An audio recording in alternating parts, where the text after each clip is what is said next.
বাংলাদেশে জাতিসংঘের মানবাধিকার কমিশনের নামে বাংলাদেশের স্বাধীনতায় হস্তক্ষেপ করবার নীল নকশা বাস্তবায়ন হতে দেব না।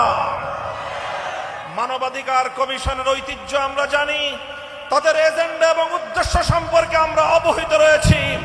তারা বর্তমান এই সভ্য পৃথিবীতে সমকামিতার মতো পৃথিবীর সবচেয়ে বড় বর্বরতা, অসভ্যতা, অশালীনতাকে তারা মানুষের অধিকার হিসেবে বাস্তবায়ন করে গোটা বিশ্ব মানব সভ্যতায় ধস নামিয়ে দিতে চায়।